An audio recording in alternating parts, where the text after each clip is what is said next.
नमस्कार, बहुत स्वागत है आपका INS 24/7 में। मैं हूं आपके साथ नदीम अहमद। वक्त हो चला है 5 का पंच का, जिसमें देश दुनिया की 5 अहम खबरें आप तक पहुंचाते हैं। आज 5 के पंच की पहली खबर वॉशिंगटन डीसी से है। दरअसल वॉशिंगटन का दावा है कि अमेरिका और ईरान के बीच जल्द समझौता हो सकता है। वहीं ईरान ने इस पूरी खबर को खंडन कर दिया है। वहीं 5 के पंच में दूसरी खबर कर्नाटक को लेकर है, जहां कांग्रेस विधायक दल की बैठक चल रही है। माना जा रहा है कि DK शिव कुमार को नेता चुना जाना तय है।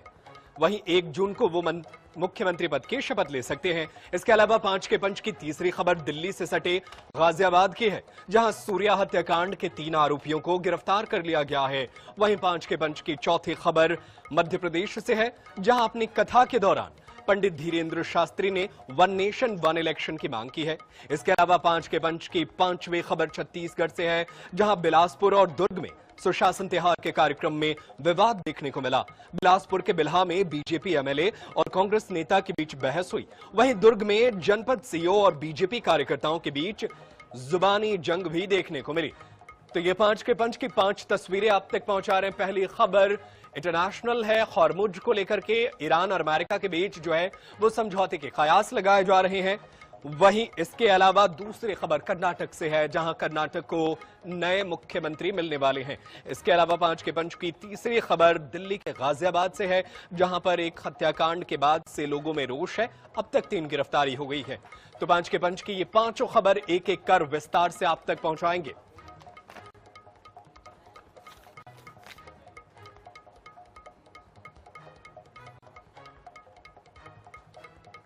और चलिए खबरों में आगे बढ़ते हैं और 5 के पंच की पहली खबर को विस्तार से आप तक पहुंचाते हैं। पहली खबर अमेरिका और ईरान के बीच शांति वार्ता को लेकर के है।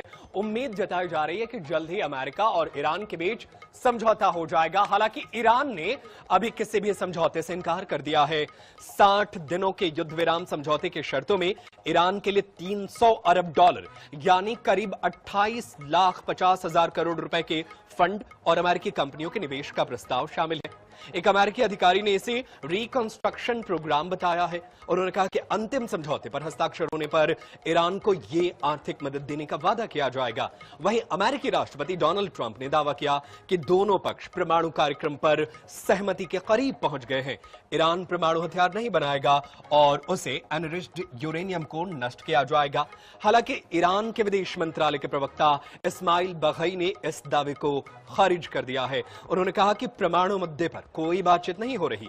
साथ ही ईरान की फार्स न्यूज एजेंसी ने भी सूत्रों के हवाले से बताया कि समझौते के ड्राफ्ट में परमाणु सामग्री को नष्ट करने जैसी कोई शर्त शामिल नहीं है। वहीं दूसरी तरफ विश्व स्वास्थ्य संगठन यानी WHO ने भी चेतावनी दी है कि बढ़ती सैन्य कार्रवाई लेबनान के लोगों के लिए गंभीर स्वास्थ्य संकट पैदा कर रही है।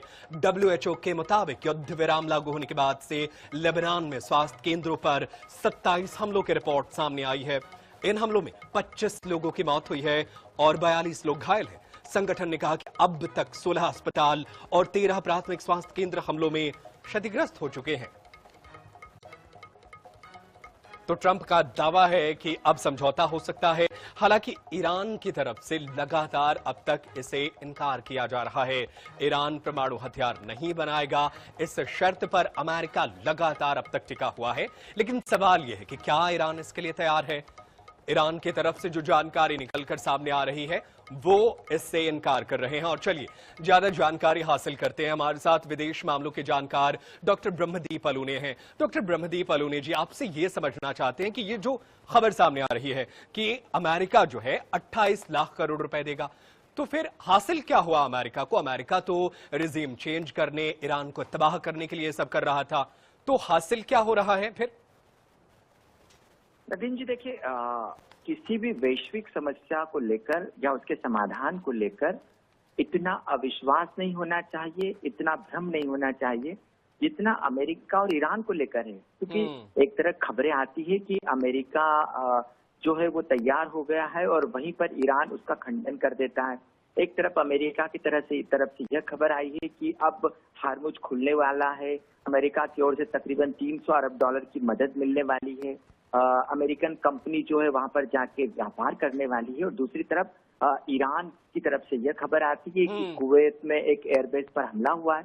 तो दरअसल बात यह है कि ऐसा लगता है कि ट्रंप पूरी दुनिया को गुमराह कर रहे हैं। ट्रंप के पास कोई ठोस कार्य योजना नहीं है और साथ ही साथ उनके जो मध्यस्थ है वो भी सही मैसेज कन्वे करने में नाकाम रहे हैं। कुल मिलाकर आप दुनिया ये सही कह रहे हैं, परेशान है। लेकिन सवाल यहाँ पर एक और अहम है मेरे पास, मैं वो आपसे उस पर जवाब चाहता हूं।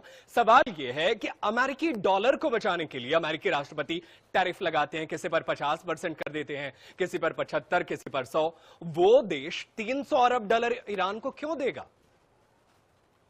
नहीं, बिल्कुल देखिए, हाँ, बड़ा अच्छा सवाल है। दरअसल यदि ईरान की यहाँ पर तेल नहीं होता या जिस नहीं होती तो कभी अमेरिका हमला करता ही नहीं। तो अमेरिका का ये मंसूबा था कि मध्य पूर्व में तेल और गैस के जो अथाह भंडार है ईरान, उस पर कब्जा कर लिया जाए, उसकी रिजिम को चेंज कर दिया जाए।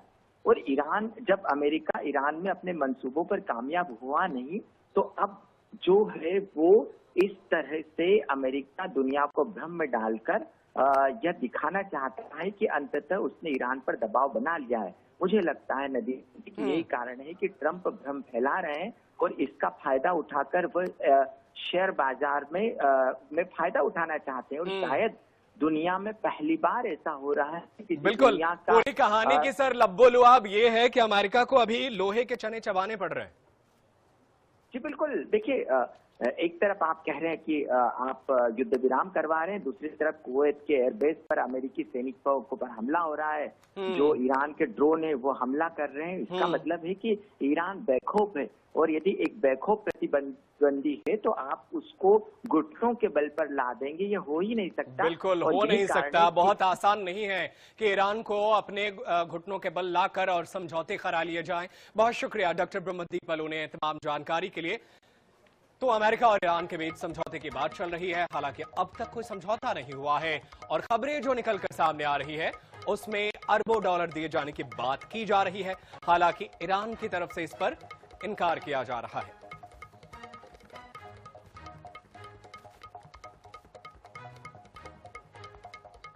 और चलिए खबरों में आगे बढ़ते हैं और बात दक्षिण के राज्य कर्नाटक की करते हैं।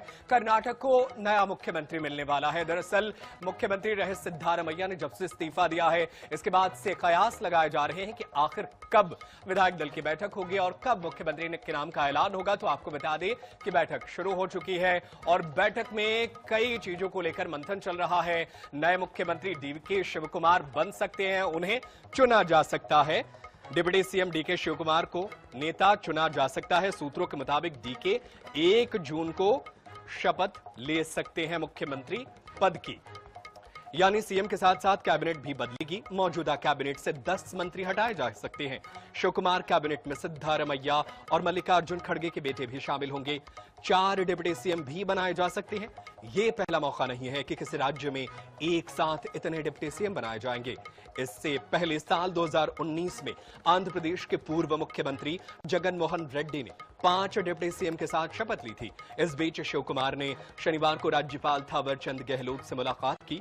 आपको बता दें कि मुख्यमंत्री सिद्धारमैया ने 28 मई को इस्तीफा दिया था। इस्तीफा देने के एक दिन बाद ही सिद्धारमैया दिल्ली पहुंचे। यहां उन्होंने कांग्रेस के नेता राहुल गांधी और पार्टी के राष्ट्रीय अध्यक्ष मल्लिकार्जुन खड़गे से मुलाकात की और आज अहम बैठक चल रही है राजधानी बेंगलुरु में और उम्मीद की जा रही है कि डीके शिवकुमार को नेता चुन लिया जाएगा और वो जल्द ही राज्य के मुख्यमंत्री बनने वाले हैं। और चलिए वरिष्ठ पत्रकार जोसेफ बर्नार्ड हमारे साथ जुड़ गए हैं, उनका रुख कर लेते हैं। सर बहुत स्वागत है आपका INS 24/7 में। मेरा पहला सवाल यही है, इतना मंथन जो चल रहा है, खबरें ये भी हैं कि पावर एडजस्टमेंट का जो खेल है उसको लेकर के मामला बिगड़ रहा है। सिद्धारमैया के जो उनके अपने लोग हैं उन्हें भी शामिल करना होगा कैबिनेट में, जो मल्लिकार्जुन खड़गे के चाहने वाले हैं उनको भी एडजस्ट करना है, डीके शिवकुमार भी अपने फेवरेट लोगों को भी शामिल करेंगे। तो क्या पावर एडजस्टमेंट को लेकर के अभी मंथन चल रहा है राजधानी बेंगलुरु में? देखिए वो तो करना पड़ेगा, वो क्योंकि कर्नाटका एक ऐसा प्लेस है जहाँ पे कांग्रेस काफी अच्छे पोजीशन में है और डीके शिव कुमार को चुनौतियां तो रहेंगे एकदम। आप ये नहीं कह सकते कि डीके शिव कुमार को बिल्कुल ये स्पॉट मिल जाएगा, you can play anything. No, ऐसा नहीं है, अभी कुछ करना पड़ेगा। लेकिन अल्टीमेटली मुझे पूरा विश्वास है कि जो जिस तरह का डीके शिव कुमार का जो व्यक्तित्व है, जो पर्सनालिटी है, जो पॉलिटिकल सोच है, जो पॉलिटिकल विल है उनके पास, यू कैन मैनेज एवरीथिंग। वो मैनेज कर लेंगे क्योंकि इस स्टेज पे आके अगर उन्होंने कांग्रेस ने ये डिसीजन लिया है, तो ये कांग्रेस ने बहुत सोच समझ के डिसीजन लिया। लेकिन बर्नार्ड सर, सवाल ये है कि पावर में ना रहकर पावर के ख्वाब देखना, क्या ये गलत मैसेज नहीं जाएगा कर्नाटक के लोगों के बीच कि देखिए मिनिस्टर बनने के लिए, अध्यक्ष बनने के लिए ये सारा खेल चल रहा है, तो पावर एक मोह तो अभी भी बना हुआ है ना बेंगलुरु में। देखिए, हर चीज का एक पॉजिटिव और नेगेटिव इम्पैक्ट होता है, ये भी आपकी बात सही है। लेकिन आप जब देखिए, अगर इस बार जो विधानसभा चुनाव जीते हैं कर्नाटक में, उसमें DK शिव कुमार का मैनेजमेंट सबसे नंबर 1 रहा है। और आज की तारीख में मैं बार बार बोलता हूं, क्योंकि जितना मैं कर्नाटक की पॉलिटिक्स को जानता हूं, अगर कांग्रेस जीती है, क्योंकि बीजेपी के पास DK शिव कुमार का तोड़ नहीं है, और बीजेपी ने बहुत कोशिश की कि किसी तरह से हिंदू मुस्लिम करके जो उसकी जो रणनीति होती है यहाँ पे किया जाए कर्नाटका में, और बीजेपी को हावी होने दिया, लेकिन सिर्फ DK शिव कुमार ने अपनी पर्सनालिटी के बलबूते पर ये सब किया और एक जीत हासिल की। और उसी वक्त तय हो गया था कि 2.5 साल ये रहेंगे, 2.5 साल वो रहेंगे। तो ऐसे में अब ये अगर ये चेंज होता है तो, लेकिन एक बात भी है कि एक मोह तो होता है ना सीता, जो जा रहे हैं उनको भी लगता है कि हम क्यों छोड़ रहे हैं, जो आ रहे हैं उनके लिए भी चुनौतियां, ये चलता रहेगा। और देखिए जहां तक भारत की राजनीति है, तो अब ये बड़ी कॉमन बात हो गई है आज की राजनीति में, सत्ता के लिए होड़, सत्ता के लिए शक्ति प्रदर्शन करना।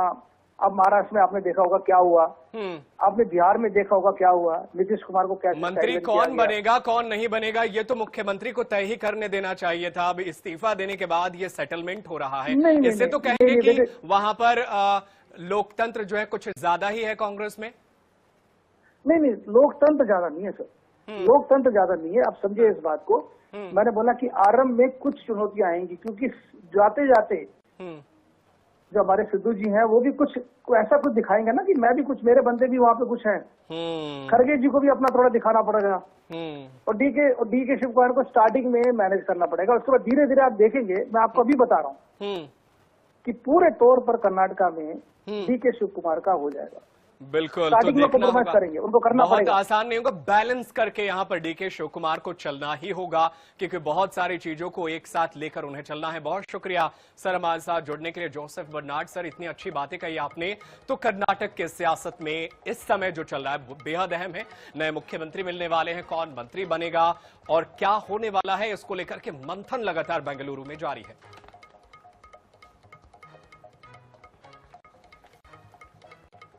और चलिए खबरों में आगे बढ़ते हैं और अब बात उत्तर प्रदेश के गाजियाबाद के करते हैं, जहां पर एक युवक के हत्याकांड के मामले में पुलिस ने बड़ी कार्रवाई की है और इस पूरे मामले में 3 आरोपियों को गिरफ्तार किया जा चुका है। दरअसल ये पूरा मामला गाजियाबाद के खेड़ा कॉलोनी से निकलकर सामने आया था, जिसके बाद से यहां के लोगों में जो है रोष देखी गई और पुलिस ने कार्रवाई करते हुए 3 आरोपियों को गिरफ्तार कर लिया, जबकि 2 संदिग्धों को हिरासत में लेकर पूछताछ जारी है। गिरफ्तार आरोपियों में से 2 नाबालिग बताए जा रहे हैं। मुख्य आरोपी असद और उसका परिवार फरार चल रहा है। उनके गिरफ्तारी के लिए 3 टीमें दबिश दे रही हैं। इससे पहले सूर्या चौहान की हत्या से ठीक पहले का सीसीटीवी फुटेज सामने आया है। फुटेज में साफ दिख रहा है कि बकरीद के दिन दोपहर करीब 3:30 बजे आरोपियों की सूर्या से बहस हो रही है। कई लड़के उसे घेरे खड़े हैं। इसी के बाद सूर्या की चाकू गोद कर हत्या कर दी गई थी। घटना सामने आने के बाद से ही हिंदू संगठनों का आक्रोश चरम पर है। हिंदू संगठन लगातार प्रदर्शन कर रहे हैं। तनाव को देखते हुए इलाके में भारी पुलिस बल की तैनाती की गई है। वहीं स्थानीय लोगों और हिंदू संगठनों की मांग है कि आरोपियों के खिलाफ कड़ी कार्रवाई की जाए। तो गाजियाबाद में सूर्या नाम के एक युवक की हत्या कर दी गई। ये हत्या जो है बकरीद के दिन की गई थी, जिसके बाद से हिंदू संगठनों में रोष देखा जा रहा है और पीड़ित परिवार जो है इंसाफ की मांग कर रहा है, जिसके बाद से गाजियाबाद पुलिस ने कार्रवाई करते हुए 3 नामजद आरोपियों को गिरफ्तार कर लिया। 2 संदिग्धों को भी हिरासत में लेकर पूछताछ की जा रही है। दरअसल ये पूरा मामला जो है बकरीद के दिन 3:30 बजे दोपहर की है, जिस दिन चाकू गोद कर उसकी हत्या की गई थी। पुरानी रंजिश को लेकर के हत्या की वजह जो है वो मानी जा रही है। हालांकि फिलहाल गाजियाबाद पुलिस जो है पूरे मामले की जांच पड़ताल कर रही है और जांच के बाद ही ये तय हो पाएगा कि आखिर इस हत्याकांड के पीछे वजह क्या है।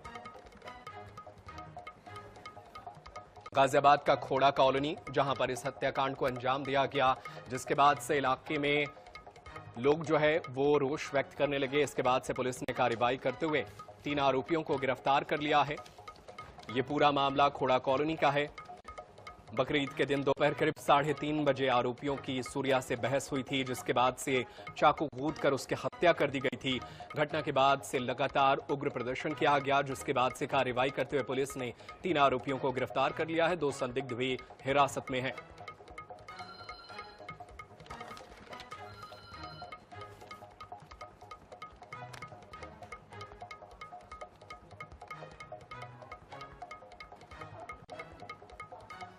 और चलिए इसी खबर पर ज्यादा जानकारी हासिल करते हैं। हमारे साथ जूही श्रीवास्तव हमारी सहयोगी फोन लाइन पर मौजूद है। जूही, पुरानी रंजिश को लेकर के बात सामने आ रही है, लेकिन आखिर पूरा मामला क्या है? क्या इस पूरे मामले में गाजियाबाद पुलिस की तरफ से कोई अपडेट मिली? जी बिल्कुल, आपको बता दें कि जो और आपको बता दें कि बकरीद वाले दिन सूर्य प्रताप सिंह को उनके दोस्त ने जो है बुलाया था, इनवाइट किया था बकरीद पर, और इनवाइट करने के बाद जो है उसके साथ ये वारदात को जो है, इस घटना को जो है अंजाम दिया गया। चाकू से उनके दोस्तों ने जो है सूर्य प्रताप सिंह की हत्या कर दी। फिलहाल आपको बता दें कि जब परिजनों ने उसको अस्पताल पहुंचाया तो वहां पर डॉक्टर ने उसे जो है मृत घोषित कर दिया। पुलिस ने फिलहाल आरोपियों को गिरफ्तार कर लिया है और आगे की जांच कर रही है। लेकिन अगर बात करें आधिकारिक बयान की, तो आपको बता दें ऐसा कोई भी बयान सामने नहीं आया, सिर्फ पुरानी हो सकती है। फिलहाल अधिकारियों का कहना यह है कि अभी जांच हो रही है और जांच होने के बाद ही पूरी सच्चाई है। बिल्कुल, जांच हो रही है, जांच के बाद ही सच्चाई सामने आएगी। लेकिन जिन लोगों की गिरफ्तारी हुई है और जो लोग संदिग्ध गिरफ्तार हुए, क्या उन्होंने अब तक पूछताछ में कुछ बताया इस पूरे मामले पर, या उनके परिवार की तरफ से कुछ कहा गया? जी आपको बता दें कि अभी जो हमारे से बात हुई है, जो लोग गिरफ्तार हुए हैं उन पूछताछ है। फिलहाल पूछताछ में अधिकारियों ने नहीं की। बहुत शुक्रिया जूही श्रीवास्तव, तमाम जानकारी के लिए। आप नजर बनाए रखिएगा, आगे भी आपसे जानकारी हासिल करते रहेंगे, अपने दर्शकों को अपडेट करते रहेंगे।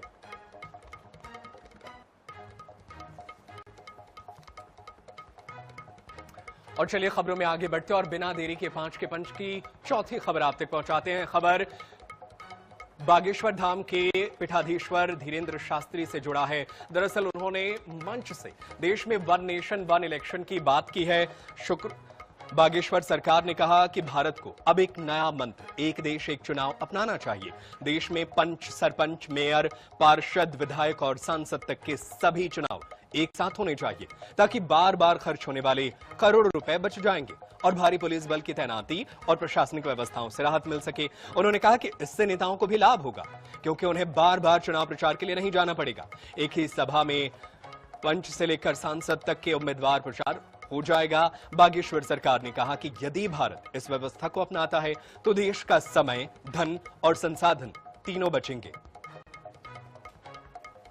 तो देश में एक 1 नेशन 1 इलेक्शन की बात कर रहे हैं पंडित धीरेन्द्र कृष्ण शास्त्री। उनका कहना है कि अगर एक बार देश में चुनाव हो तो देश का करोड़ों रुपए संसाधन जो है वो बचेंगे, नेताओं को भी लाभ होगा, बार बार उन्हें प्रचार नहीं करना पड़ेगा। और चलिए इसी खबर पर हमारे साथ चर्चा करने के लिए बीजेपी के प्रवक्ता दुर्गेश केसरवानी जुड़ गए हैं, उनका रुख कर लेते हैं। दुर्गेश जी, भारत सरकार ने तो एक कमेटी का भी गठन किया था पूर्व राष्ट्रपति की अध्यक्षता में, और वो कमेटी जो है इस पूरे मामले में आगे जो है वो रिपोर्ट दे रही है, और इसी बीच ये सब मांगे भी हो रही है, तो क्या कहेंगे आप इस पर? देखिए नदीम जी, 1 नेशन 1 इलेक्शन जो लोकसभा प्लस सभी विधानसभाओं का चुनाव एक साथ कराने का है, वो निश्चित रूप से देश में एक बड़ा बदलाव लेके आएगा। हम और आप जो इन चीजों को समझने की कोशिश करें तो सबसे पहले तो बचत है, वो पैसे की बचत है, उसके बाद समय की बचत है, उसके साथ ही साथ आप देखेंगे जो प्रशासनिक संसाधन की बचत है, और साथ ही साथ देश को मिलने वाले दूसरे फायदे, नीति में स्थिरता, वोटरों की ये तो सबकी सहमति से हो, ये तो सबकी सहमति से होगा ना। विपक्ष को आप मनाकर अपनी बातों में उनको राजी कर पाएंगे कि वो सभी मिलकर एक साथ चुनाव लड़े? देखिए, जो भी देश हित के बारे में समझता है, देश हित की बात करता है और देश हित में काम करना चाहता है, तो मुझे लगता है कि 1 नेशन 1 इलेक्शन इसका बहुत अच्छा एग्जाम्पल है। अगर इस चीज को अगर हम अमली जामा पहनाते हैं, हमारे जो विपक्षी दल हैं जो देश की चिंता कर रहे हैं, बार बार आप देखेंगे कि जो खर्च होता है उसमें लोकसभा में ही 1.35 लाख करोड़ रुपए खर्च हुए।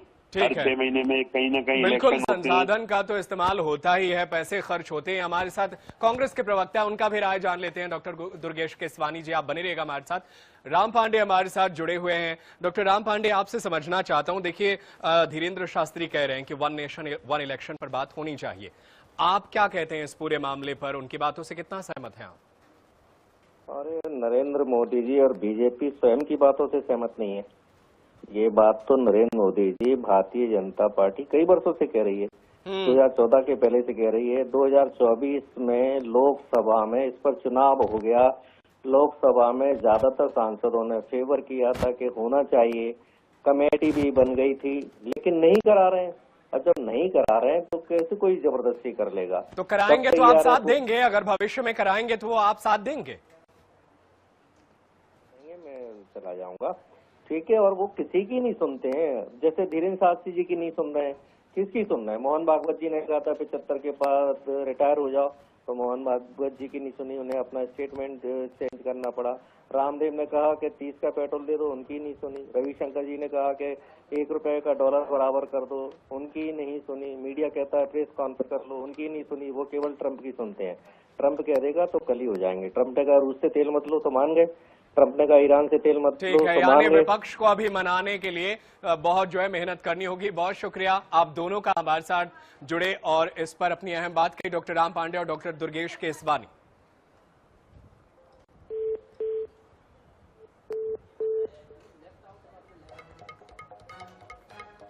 और चलिए खबरों में आगे बढ़ते हैं और 5 के पंच की 5वीं खबर आप तक पहुंचाते हैं। खबर दुर्ग से है, जहां सुशासन त्योहार के दौरान बहसबाजी की तस्वीर भी निकलकर सामने आई। यहां पर कांग्रेस के कार्यकर्ता और एमएलए के बीच भी बहसबाजी की ये खबर निकलकर सामने आई है। पूरा मामला दुर्ग का है। दरअसल आपको बता दें कि सुशासन त्योहार चल रहा है। शुक्रवार को थन्नौद गांव में आयोजित सुशासन त्योहार कार्यक्रम में जमकर विवाद हो गया। समस्या को लेकर भाजपा कार्यकर्ता और जनपद सीईओ के बीच तीखी बहस हो गई। इस दौरान दुर्ग ग्रामीण विधायक ललित चंद्राकर मौजूद रहे, लेकिन वो चुपचाप खड़े होकर केवल आवेदन को देखते रहे। अब इस पूरे घटनाक्रम का वीडियो सोशल मीडिया पर तेजी से वायरल हो रहा है। दरअसल सुशासन त्योहार में भाजपा कार्यकर्ता अपनी शिकायत लेकर पहुंचे थे। इसी दौरान शिकायत का निराकरण नहीं करने को लेकर जनपद सीईओ से बहस शुरू हो गई। देखते ही देखते दोनों के बीच विवाद बढ़ गया और माहौल गर्म हो गया। वीडियो में दिखाई दे रहा है कि बहस के दौरान जनपद सीईओ अपना आपा खो बैठे। उन्होंने भाजपा कार्यकर्ताओं को उंगली दिखाते हुए कहा कि तेरे को जो करना है कर ले। वहीं दूसरी तरफ बिलासपुर के बिल्हा विधानसभा में भी सुशासन त्योहार में जमकर हंगामा देखने को मिला। एमएलए धर्मलाल कौशिक और कांग्रेस नेता राजेंद्र शुक्ला में बहस हो गई और हालात इतने बिगड़ गए कि पुलिस को बीच बचाव करना पड़ा।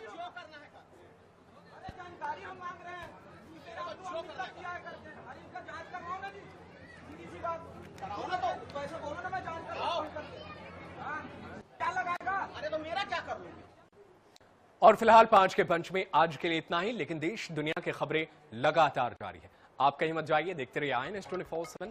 धन्यवाद।